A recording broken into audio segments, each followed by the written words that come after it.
আউযুবিল্লাহি মিনাশ শাইতানির রাজিম বিসমিল্লাহির রহমানির রহিম আসসালামু আলাইকুম। তো প্রতিদিনই আপনাদের এই ভ্যান গাড়ি কন্ট্রোলার নিয়ে আমার ভিডিওতে কমেন্ট আসেন, তো সেই উদ্দেশ্যে আজকে একটু কমেন্ট করা। কিন্তু কোন ফাংশন নিয়ে কথা বলছেন সেটা আমি জানি না, কিন্তু আমি আপনাদের সমস্ত কিছু বিষয় নিয়ে একটু আলাপ আলোচনা করব। ধৈর্য সহকারে আমার এই ভিডিওটা দেখবেন, যদিও অনেক বড় হয়। আমাদের কাছে সর্বপ্রথম যখন একটা গাড়ি আসে, গাড়িটা বলে যে ভাই কী হয়েছে আমি জানি না, এটা হচ্ছে ড্রাইভারের সম্পর্কের কথা। তো এখন আপনি যখন মেকার আপনার কাছে আসলে আপনাকে প্রথমে বুঝতে হবে যে কী হয়েছে, গাড়িটা জিগাইবেন কী হয়েছে। ড্রাইভার সহজে বলবে যে ভাই পিক আপ লয় না, এতটুকুই, আর বাকিটা আপনার বোঝার নৈতিক দায়িত্ব। তো মোটর যদি জ্যাম হয়ে যায় তাহলে সহজ বুদ্ধিতে বলা হবে যে মোটরটা কি জ্যাম হয়েছে, ভাই মোটর জ্যাম হয়েছে, তাহলে আর বুঝতে বাকি নেই, হয় কন্ট্রোলার খারাপ হয়েছে, নয়তো মোটরের তার একসাথে জয়েন হয়ে ডিস্টার্ব হয়ে আছে। তো সেক্ষেত্রে আমার এই কন্ট্রোলারটা ঠিক এখন শর্ট আছে, শর্টে আপনি কন্ট্রোলারে কী অনুভব পাবেন এই জিনিসটা বোঝানোর জন্য।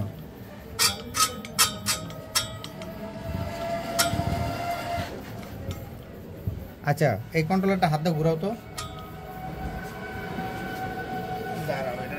এটার ওষুধটা দিয়ে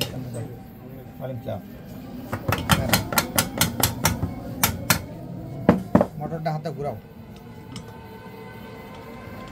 এটা এভাবে না, ফাংশনের বিষয় হচ্ছে এইভাবে। যদি এইভাবে আপনি যদি ডাইনে ব্যাক করেন তাহলে এটার রোগটা মানে এটা জ্যাম হয়ে আছে কিনা এই জিনিসটা বুঝতে পারবেন। দেখুন ঘুরান তো দেখি, এটা কি ফ্রি আছে না জ্যাম আছে? ফ্রি আছে, ফ্রি আছে। আচ্ছা, তুমি ফ্রি বুঝছো, হ্যাঁ। তাই এই 8 নাম্বারটা কো। আচ্ছা, তাহলে আমরা এখন দেখে নিব এটা ফ্রি না শর্ট না জ্যাম। এখন দেখো তো কি অবস্থায় আছে। আচ্ছা, এখন দেখো তো কি অবস্থায় আছে। এখন ফ্রি আছে, এখন ফ্রি আছে, এখন ফ্রি। তখন কি ছিল? জ্যাম ছিল, তখন জ্যাম বুঝতে পারোনি? বুঝতে পারিনি। আচ্ছা, ধন্যবাদ, না বোঝার জন্য ধন্যবাদ, আমার কাছে আসছে বোঝার জন্য। তাহলে আমরা এখন কি নির্ণয়ন করব? আমরা 3টা কন্ট্রোলারের তার খুলে দিব, সেন্সর ম্যান্সর খুলবো না, আমরা 3টা কন্ট্রোলার খুলে দেবো। যদি শর্টের ফাংশন পাই তখন আমরা এখানে ঘুণা দিয়ে দেখবো যে আমাদের এটা ফ্রি আছে কিনা, এটা ফ্রি আছে কিনা। যদি এটা ফ্রি থাকে তাহলে আমরা কনফার্ম মেনে নিব যে আমাদের কন্ট্রোলার শর্ট, মসফেট ফাংশন খারাপ। আচ্ছা, যদিও দেখা গেছে এই 3টা তার খোলার পরে কন্ট্রোলার কোনোভাবেই জ্যাম ছুটছে না, তখন আমাদের দেখতে হবে এই তারটা কোথাও শর্ট হয়ে আছে কিনা। এই তারটা আমরা দেখবো, দেখতে দেখতে দেখবো কোথাও শর্ট হয়ে আছে কিনা। তখন দেখা গেছে তারের ভিতরে শর্ট নাই, তাহলে আমরা 100% কনফার্ম আমরা মোটরটা খুলে দেখে নেব কয়েলটা শর্ট আছে কিনা, কয়েলটা জ্বলে গেছে কিনা, কয়েলটা পুড়ে গেছে কিনা। এই জিনিসটা আমরা প্রথমে এই অপশনটা স্টেপ বাই স্টেপ আমরা দেখব। আচ্ছা, ওয়েলকাম, জিনিসটা বোঝা গেল যে মোটরটা এখন জ্যাম নাই। আচ্ছা, তাহলে আমি কেন করছি, আমি তোমাদেরকে বোঝানোর জন্য আমি এই যে এখানে একটা শর্ট করে রাখছি, আমি এখানে একটা শর্ট করে রাখছিলাম, শর্টটা আমি এখন ছুটাই দিচ্ছি। আচ্ছা, এই যে এখন শর্ট ছুটাই দিছি, বলো। আমি তোমাকে প্রথম বুঝাইছি কি গাড়িটা জ্যাম নিয়ে আসছে কেন, আর আমি ঠিক তোমাকে এটাই বুঝাইতেছি।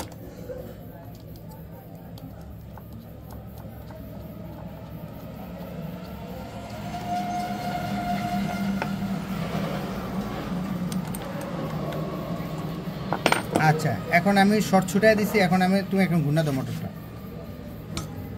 ফ্রি আছে, ফ্রি আছে। এখন ধরো এই মোটরটা চলছে না, সবই ঠিক আছে, ফ্রি আসছে, সবই আসছে। এখন আমাদের দেখার নৈতিক দায়িত্বটা কি? ভোল্টেজ দেখার দায়িত্ব। আমরা মোটরটা একটু সরাই নিই, মিটারটা কাছে নিয়ে আসি। ভোল্টেজ দেখার দায়িত্ব। আচ্ছা, ভোল্টেজ দেখার দায়িত্ব, কথাটা কিন্তু খুবই গুরুত্বপূর্ণ, জিনিসটা বুঝো, কিন্তু কাজটা খুবই গুরুত্বপূর্ণ বিষয়। আচ্ছা, এই চাবির লাইনটা আমরা সারা ভোল্টেজ আসছে, ভোল্টেজ দিলাম।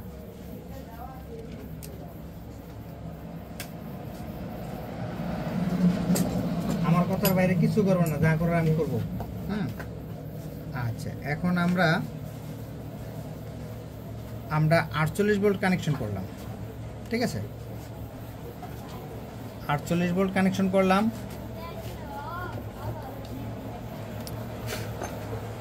শব্দটা আবার আসতেছে না, যাক আজকে এই শব্দ ভিডিওতে হোক।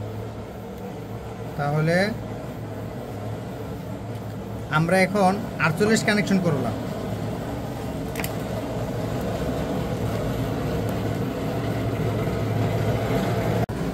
দুঃখিত অডিয়েন্স, আমি পুশ না করতে গিয়ে আমি ভিডিওটা কেটে ফেলছি, তো আমি ওখান থেকে শুরু করলাম। এখন আমরা প্রথমে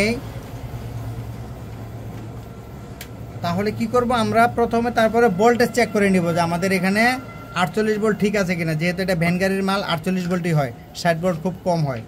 তাহলে আমরা এই যে এখানে মিটারটা আগে স্থির করে নেব। এই যে আমরা 1x 1k তে আমরা মিটার ব্যবহার করব। এখন আমাদের দেখাতেই অনেকেই ভিডিওতে দেখায় 1x এ ভিডিও করতে, হ্যাঁ এটা আমরা বুঝতে পারছি। আমরা প্রথমে মিটার 0 করে নেব, হ্যাঁ 0 করে নেওয়ার পরে আমরা আমাদের নির্ধারিত 50 ভোল্টেজে চলে আসবো। যেহেতু এটা 48 ভোল্ট, আমি 50 মাপতে পারবো, জাস্ট একটা 5% এটা আমি বুঝে নিতে পারবো, কারণ এটা আমাকে 50-55 দেখাবে, মিটার ফুল দেখাবে। তো ঠিক আছে, আমরা এখন দেখতেছি আমার 48 ভোল্টেজ কনফার্ম এখানে দেওয়া হয়েছে, 48 ভোল্টেজ কনফার্ম দেওয়া হয়েছে। এখন আমরা দেখব 5 ভোল্টেজ আমাদের আছে কি না, আমাদের এখানে 5 ভোল্টেজ আছে কি না কন্ট্রোলারের ভিতরে। তাহলে আমরা কোথায় ধরবো, এখানকার নেগেটিভে ধরে এইখানে দেখব। তখন আমরা মিটারে 5 ভোল্টেজ মাপতে গেলে 10-এ আসবো। এইভাবে দেখব, এইভাবে আমরা দেখব। তো এখন দেখা গেছে আমাদের ভোল্টেজটা নাই। মিটারে চাবি দিলে ঠিকই মিটারে বাতি জ্বলে, এখন আমাদের ভোল্টেজ নাই। এই যে চাবির লাইনটা কিন্তু অলরেডি খোলা আছে। এখন আমরা কি করব, ওই তারের থেকে খুলেই না, যে চাবি লাইনের যে তারের থেকে খুলেই না, আমরা এখন একটা ডাইরেক্ট করে দেখব। এই যে আমরা এখন এই যে এখানে দিয়ে, অর্থাৎ আমরা ডাইরেক্ট করলাম। ডাইরেক্ট করার পরে আমরা দেখব যে আমাদের এই ভোল্টেজটা আছে কি নেই। আমাদের ভোল্টেজ আসছে। কেন আসলো, তার মানে এতে বোঝা গেল যে চাবির লাইনে যে কোনো গ্যাঞ্জাম হয়েছে, চাবির লাইনটা ছিঁড়া অথবা মিটারটা ছিঁড়া, মানে চাবির লাইনটা ছিঁড়া। ইনপুট ভোল্টেজ ঢুকছে, আউটপুট ভোল্টেজ হচ্ছে না। তা একটা চাবি লো, একটা চাবি নিয়ে আসো নতুন, আজকে বুঝো, ভালো করে বুঝো। সব জিনিস তো সবসময় বোঝানো যায় না, এখন আসো বুঝো।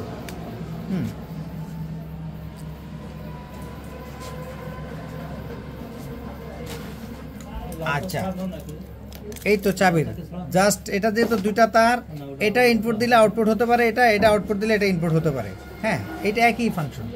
তো এই চাবিটার মনে করো যে তুমি মিটারে তো এই তো চাবিটা দিলা, এই যে চাবিটা দিলা, অর্থাৎ এখান পর্যন্ত ভোল্টেজ পায়, কিন্তু আউটপুট যে তারটা তোমার কন্ট্রোলারে আসছে এবং ওই যে ডায়োডের ভিতরে আসছে, ওই তারের ভিতরে ভোল্টেজ থাকে না। তখন তোমরা অবশ্যই এই তারটাকে চেঞ্জ করতে পারো বা মিটারটাকে খেয়াল করতে পারো। হয়ে গেল একটা ফাংশন। হ্যাঁ, এটাতে অ্যাট ফার্স্ট ভোল্টেজ ছিল না, অ্যাট ফার্স্ট জাম ছিল।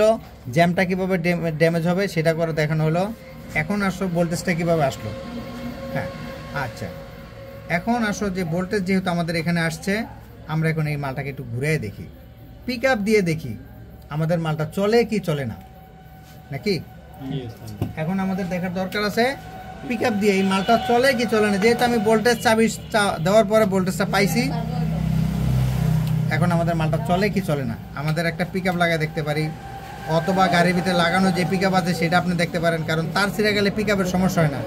কিন্তু পিক আপের সমস্যা হয় কেন, ওই ড্রাইভাররা তো অনেক সময় খুব মাথা গরমের উপরে থাকে, পিক আপ কেন ধরলো না, তখন পিক আপের থাপড়ায়, পিক আপের যুদ্ধ যা করার মতন করে, কারণ এটা অগোচরে করে, সামনাসামনি তো করে না।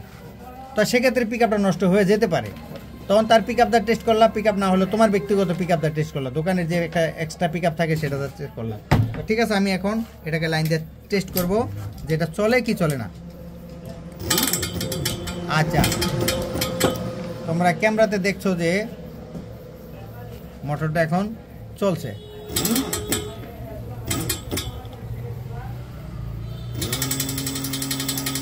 মোটরটা চলতেছে নাকি?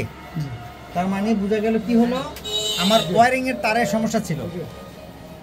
এখন আসো, এখানে সবই ঠিক আছে, লাইন পাইন সবই ঠিক আছে, চাবির তার সব ঠিক আছে। ডাইরেক্ট করার পরেও 5 ভোল্ট পাইলাম না।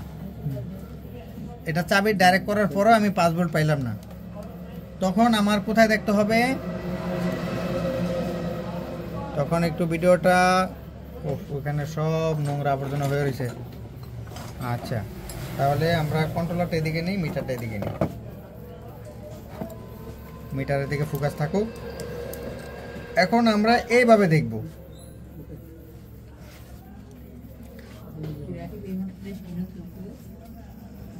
প্রথমে একটু মিশা দেখাই, তারপরে হাসাটা দেখাই।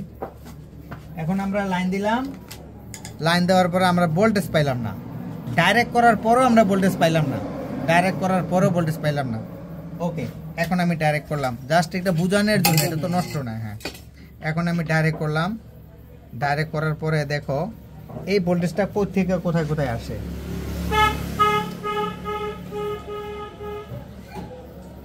এটা 1 আরবি রেজিস্টারের এই মানটা কত দেখতো?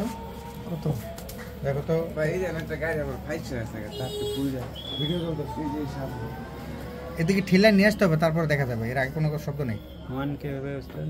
এদিকে দে না, তুই ভিডিও রাখতেছিস কে? ভাই হ্যাঁ, তো লোক দিলে দাঁড়া কইলে হবে তো ভাই, আমি তো পারতাছ না, টাইম না দাঁড়া, জাম হয়ে আছে গাড়িটা। আমাদের এখানে এরকম যাওয়ার মতো লোক নেই ভাই, দেখবেন বেলুটা।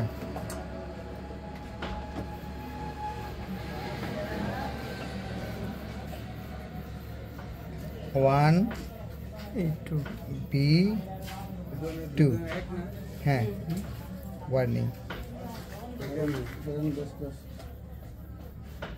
182 ছিল। 182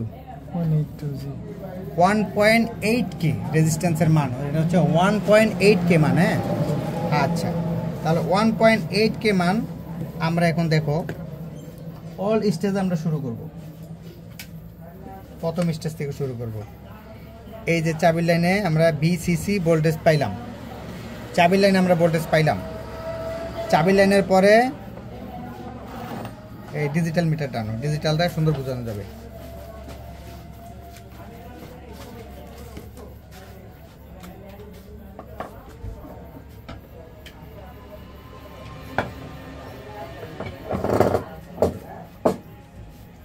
আচ্ছা, ডিজিটালটা পাইছো নাকি? তাহলে অ্যানালগটা একটু রাখি, ডিজিটালটা দিয়ে আমরা শুরু করি। তা ডিজিটাল আমরা 200-তে সিলেক্ট করব। তো অডিয়েন্সরা তোমরা দেখো, অ্যানালগ 200-তে সিলেক্ট করব। প্রথমে আমি 55 ভোল্টেজ পাবো, 55 ভোল্টেজ পাইলাম।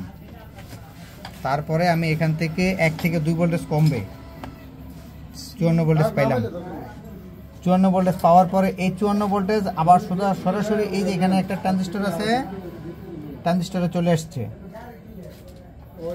আবার এই 54 ভোল্টেজ আবার এখানে এই যে 8.k রেজিস্ট্যান্স দিয়ে, ধরো এই প্রথম 8.k রেজিস্ট্যান্স দিয়ে একটা ভোল্টেজ ড্রপ করলো। এখানে কত আসছে? 40। এখানে ছিল কত? 54। তো এখন আছে কত? 40 মাইনাস হচ্ছে কত? 54 ছিল, 14 মাইনাস হয়েছে 14। তাহলে এখানে আরো 14 মাইনাস হয়, কত আসছে? 27। এখান থেকে আরো 14 মাইনাস হবে, আছে কত? 13। আচ্ছা, এই 13 দিয়ে এই রেজিস্ট্যান্স এখানে আসছে 13 ভোল্টেজ, 13.5 বা 3, 13.3 হয় না, 5ই হয়। এলা 5% মিটারের এদিক সেদিক হতে পারে। এই রেজিস্ট্যান্স দিয়ে আবার এখানে আসছে আরো ভোল্টেজ কমে যাবে। ইয়া এই যে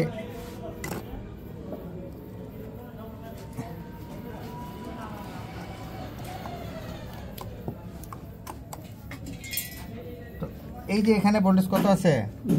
13.3। এই পাশে কত আছে? 22।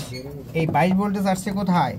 এই 22 ভোল্টেজ আসছে এই যে এখানে, এই যে এখানে যে 48 ঢুকছে, এই 48 কনভার্ট করে এই যে এই পাশে এই ট্রানজিস্টরের মাধ্যমে 22 হয়েছে। এই 22 ভোল্টেজ হচ্ছে এই যে এখানে আসছে, এই যে এই পিনে। এটা হচ্ছে 10K রেজিস্ট্যান্স। হ্যাঁ, 10K রেজিস্ট্যান্সের এই যে এখানে 22 আছে, এই 22 ড্রপ করে এখানে আসছে 13.5। এবং এই মালটা এখান থেকে আসছে, জাস্ট এখানে একটা অসিলেটর ভোল্টেজ ড্রাইভ করছে এই ট্রানজিস্টরের মাধ্যমে। এই পিনে ভোল্টেজ বেশি, এই পিনে ভোল্টেজ কম। রেজিস্ট্যান্সের মানে হলো এই পিনে যা ভোল্টেজ আসবে ওই পিনে তাই থাকবে, কিন্তু তার মানে কোয়াড কোর এম্পিয়ারটা কমে যাবে, ঠিক আছে? তাহলে এখন এইখানে দুঃখিত, আজান দিচ্ছে তো অডিয়েন্স, আজান দেওয়ার কারণে সাময়িক একটু স্টপ ছিলাম, তো আবার শুরু করলাম। তো আচ্ছা, এই গেল হচ্ছে ভোল্টেজ ড্রাইভার ফাংশন। এখন এই যে আমরা সমস্ত ভোল্টেজ যে ব্যবহার করলাম, এই যে এটা হচ্ছে A42 আইসি, সবচেয়ে আমাদের আইসির ভিতরে এই আইসিটার দাম বেশি, এটা কিন্তু 100 টাকা পিস। এটা আমার 100 টাকা পিস আমার চায়না থেকে কিনা ছিল, এখন কিন্তু এটা অ্যাভেলেবেল পাওয়া যায় না, হয়তো আমার কাছে কিছু আছে বলে আমি পাচ্ছি। এই যে ভোল্টেজটা, এটাও কিন্তু একটা 358-এর মতন ডুয়েল অপশনাল আইসি, এটা কোয়াড কোর ডুয়েল অপশনাল। হ্যাঁ, এইখান থেকেও এই যে স্টেজগুলো আসছে, এখানে এসে তার কাছে ধর্ণা দিছে, সে আবার যেখানে যা লাগে তাই ভোল্টেজ ছাড়তেছে। এখন দেখো এই যে এখানে ভোল্টেজ আসছে, এই যে ছোট্ট এখানে পিন দিয়ে, এটা কিন্তু ওই পাশ থেকে আসছে, এই যে এই পাশ থেকে ভোল্টেজ, এই যে এইখানে এই যে ভোল্টেজটা এই যে এখানে ড্রাইভারে চলে গেছে, এই যে এই পাশ থেকে এখানে ভোল্টেজ ড্রাইভার চলে গেছে। এটার নাম্বার কি 78L5। আচ্ছা, এখন লাইন দাও, এই দেখো এই পিনে কত আছে 5 ভোল্টেজ, এই পিনে কত আছে 13 ভোল্টেজ। এটা 15 ভোল্ট থেকে 13 ভোল্টেজ আছে, 12 ভোল্ট থেকে 5 ভোল্ট, সরি 12 থেকে 5, মানে এটা 18 ভোল্ট পর্যন্ত এটা কাজ করবো। এর ওভার হলে আবার এটা সে নিয়ন্ত্রণ হারায় ফেলবে। আচ্ছা ধরো এই যে এখানকার এই যে এই জায়গার 5 ভোল্টটা এই যে এখানে আসছে, এটা হচ্ছে এই ড্রাইভে আসছে 5 ভোল্টেজ। এখন এখান থেকে শুরু করে এই ড্রাইভে এখানে 5 ভোল্ট আসছে, আবার এই যে 5 ভোল্ট এই যে এখান থেকে দেখো, ঠিক আছে? এই যে এখান থেকে আবার এই যে এখানে সোজা চলে আসছে, এই যে এই ড্রাইভে আসছে 5 ভোল্ট, এই যে এই ড্রাইভে। তো প্রত্যেকটা ড্রাইভকে সে 5 ভোল্ট করে বন্টন করে দিছে। তো এই 5 ভোল্ট ড্রাইভ দিয়ে সে কিন্তু চলতেছে, আবার এই 5 ভোল্টকে আবার এই যে 15 ভোল্টে রূপান্তরিত করছে। 5 ভোল্টটাকে না, ওটা আবার এই যে এখানকার যে কত ভোল্টেজ আছে 13 না, এখানকার ভোল্টেজটা কত আছে, এখানে ছিল কত, মিটার থেকে ছুটে গেছে, এখানে কত 13.5। এই যে এখানকার যে 13.5, এখানকার সেই 13.5, এটা হচ্ছে মাস্টার ড্রাইভ। সে মাস্টার ভাবে সে ড্রাইভ করছে এখান থেকে, এই যে 13.8। এটা যখন ভোল্টেজ পিক আপ দিলে ভোল্টেজটা বাইরে যাবে। এখন এই কন্ট্রোলারের একটা বিষয় আছে, যদি কখনো মনে করো যে এই ক্যাপাসিটারটা এই রেজিস্টারগুলো দিয়ে সরাসরি ধোঁয়া বেরোয় যাচ্ছে, আর মনে ভিডিওতে দেখা যায় না রে, হ্যাঁ, হঠাৎ করে লাইন দেওয়া মাত্র ধোঁয়া বেরিয়ে গেছে, এটা নিয়ে কোনো ঘাটাঘাটি করবে না, অর্থাৎ বুঝবাদের সিস্টেমে যে শর্ট থাকার কারণে এটা ধোঁয়া বেরিয়ে গেছে। তাহলে আমরা কোন কোন ড্রাইভ খেয়াল করব, এইভাবে থেকে শুরু করে এখান থেকে শুরু করে আমরা এই ভোল্টেজগুলো মাপ দেব। ভোল্টেজ ওকে তো মাল ওকে, ভোল্টেজ ওকে না তো মাল ওকে না। এবং দেখা গেছে ভোল্টেজ ওকে হওয়ার পরে সিস্টেম আছে এটা খারাপ, তো এটার একটা লজিক সিস্টেম বার করতে হবে যে কীভাবে এটা আমি খারাপ নির্ণয়ন করব, সেই জিনিসটা আমার বুঝতে হবে। এটা নিয়ে কোনো কিছু কি তোমাদের আর কোনো প্রশ্ন বুঝতে আছে? কোনো কিছু? আচ্ছা, এখন এই ধরনের আইসি না কোনো আইসি? হ্যাঁ, আইসিগুলো দেখতে হবে। এরপরে আবার যদি কখনো দেখো যে এই যে এখানকার মতন এই যে এলইডিওয়ালা মাল আছে, যদি এরকম কোনো এলইডিওয়ালা মাল আছে, তাহলে এলইডি যদি থাকে, দেখো এখানে ভোল্টেজ ড্রাইভ করবো, দেখো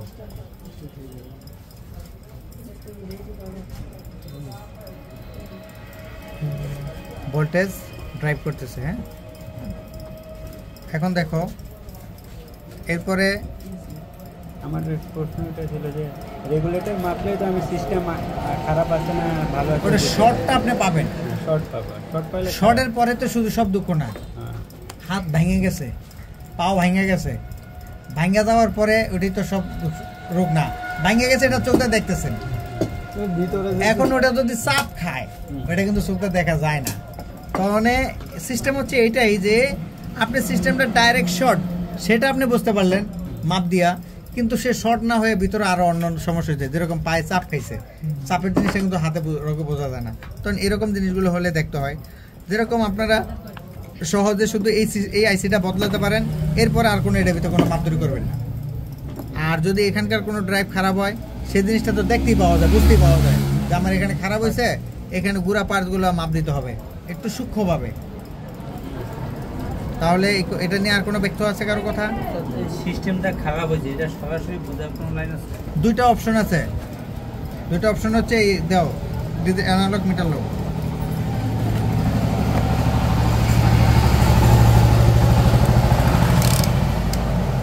লাইন বন্ধ করো। আমরা নিউট্রালে ধরলাম, নিউট্রালে ধরে আমরা এখানে একটা ড্রাইভে ধরবো, এখানে একটা ড্রাইভ ধরবো। এখন লাইন দাও, লাইনটা দাও না। এই যে এখানে একটা কোয়াড কোর ভোল্টেজ কিন্তু আমাদের একটা ড্রাইভ হয়ে রয়েছে। এটা সিস্টেম ভালো আছে বোধহয় এরকম হচ্ছে। আবার খারাপ যেটা একটু বেশি আইসে এবং কমে যাব, জায়গা মতন চলে যাব, সেটাও ভালো আছে। কিন্তু মনে করেন যে মুষ্টিময় খালি কোনো রকম লড়া দিছে, এটাই খারাপের লক্ষণ। আপনাকে এইভাবে বুঝতে হবে ড্রাইভ। আবার দাও, বন্ধ করতে হবে, বন্ধ করো।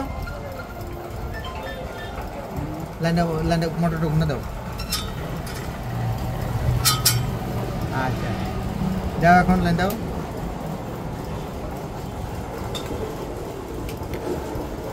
এখন ওটা ভোল্টেজ ড্রপ না হওয়ার কারণে এটা এখনো এটাই দেখাইতেছে। এটা এই হচ্ছে এরকম সিস্টেমে বোঝানোর সিস্টেম। শুধু পাল্টানোর ভিতরে এটা পাল্টাইতে পারো, এর বাড়তি কোনো কিছু করো না এটাতে। ওকে, ধন্যবাদ, আসসালামু আলাইকুম। ভালো থাকবেন সবাই। এইসবের নিত্য নতুন ভিডিওর জন্য আমাদের অবশ্যই চ্যানেলটা সাবস্ক্রাইব করে থাকবেন।